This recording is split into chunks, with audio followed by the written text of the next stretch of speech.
რაც უფრო მეტად რჩები სახლში, მით უფრო ნაკლებად გინდა გარეთ გასვლა. და რაც უფრო მეტად რჩები სახლში, მით უფრო ნაკლები სურვილი გიჩნდება კეთების. ფიქრობ, ისვენებ, რეალურად კი წყალს ატან ცხოვრებას. ტვინი ნელდება, ფიქრები ჩქარდება. და ნელ-ნელა გეკარგება სურვილი კეთების.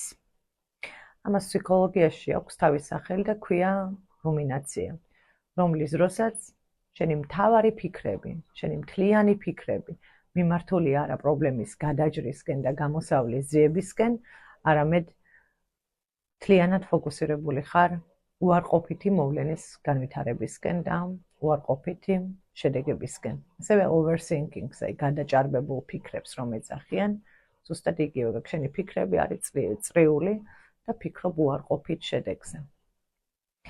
იმდენს ფიქრობ, რომ აწმყოში დაღლილი ხარ. ასევე, როგორც მაღლა ვთქვი, გიჭირს აქტიურობა, მოქმედება.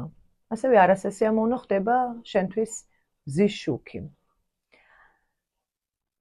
ამ ყველაფერში სამწუხარო ის არის, რომ რაც უფრო დიდხანს დარჩები ამ ჩარჩოში, მით უფრო მეტად გაგიჭირდება ამ ყველაფრის განგრევა. ფიქრობ, რომ ზარმაცი ხარ? არა, ან სხვას გონია ასე? არა, შენ ზარმაცი კი არ ხარ, არამედ შენი გონება არის დაქანცული, ძალიან მიყვარს ეს სიტყვა, დაქანცული, გადამწვარი. ამიტომ არ შეგიძლია არაფრის კეთება. გეტყვი ერთ სიმართლეს, რომელიც აქედან გამოსვლაში დაგეხმარება.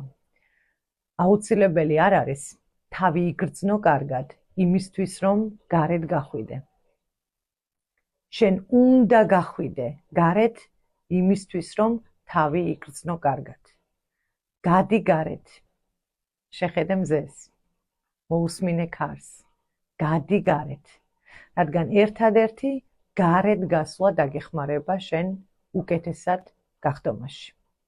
რადგან რაც უფრო მეტად დაელოდები კარგად გახდომას იმისთვის რომ გარეთ გახვიდე, მით უფრო მეტად გაგიჭირდება